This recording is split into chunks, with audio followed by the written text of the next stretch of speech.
Assalamualaikum warahmatullahi wabarakatuh.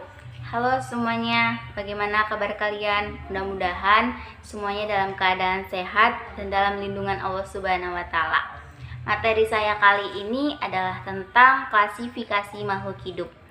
Adapun tujuan dari materi saya adalah untuk mempermudah objek penelitian, membandingkan atau membedakan jenis makhluk hidup, untuk mempelajari dan mendeskripsikan ciri-ciri suatu jenis makhluk hidup. Nah, sekarang kita masuk ke materi awal, klasifikasi makhluk hidup. Kalian tahu nggak sih apa itu klasifikasi makhluk hidup? Klasifikasi makhluk hidup adalah pengelompokan atau pemilihan makhluk hidup berdasarkan kesamaan dan ciri yang dimiliki.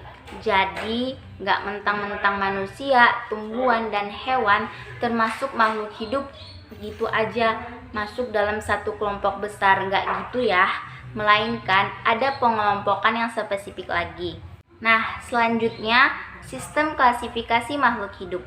Sistem klasifikasi makhluk hidup pertama kali dipelopori oleh Carolus Linnaeus pada abad ke-18, berarti 1800-an ya. Prinsip yang digunakan oleh Linnaeus adalah pengelompokan makhluk hidup berdasarkan takson. Waduh, apa itu takson? Ada yang tahu nggak? Nah, takson itu adalah urutan klasifikasi makhluk hidup berdasarkan ciri-ciri makhluk hidup dari yang paling umum hingga khusus.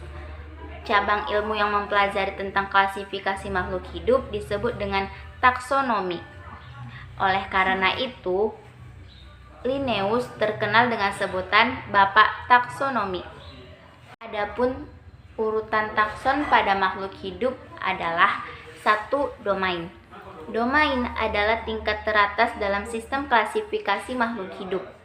Dalam sebuah domain terdapat jumlah makhluk hidup yang paling banyak karena takson ini memang berada di paling atas sehingga klasifikasinya juga paling luas. Pada tingkatan domain, perbedaan pada makhluk hidup dilakukan berdasarkan jenis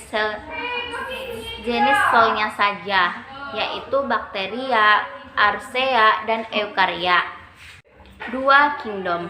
Kingdom adalah tingkatan yang merupakan pecahan dari domain dan terdiri atas 5 klasifikasi. 1. Animalia, 2. Fungi, 3. Monera atau prokariot, 4. Plantae, 5. Protista.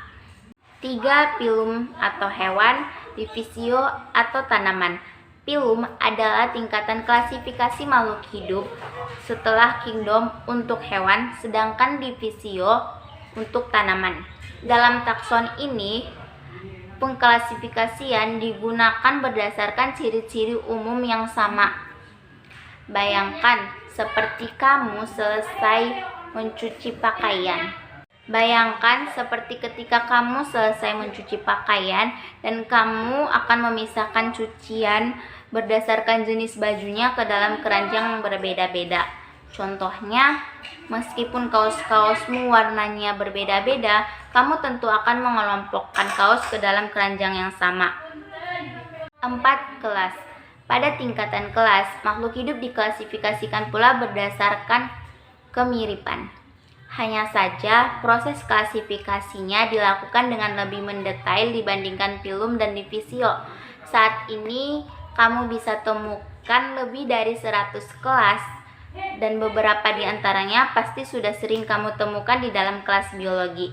Contohnya vertebrata, monokotil, dan dikotil. 5. Ordo. Ordo adalah klasifikasi makhluk hidup di level berikutnya setelah kelas dan merupakan pengelompokan bagi hewan dan tanaman yang lebih spesifik lagi.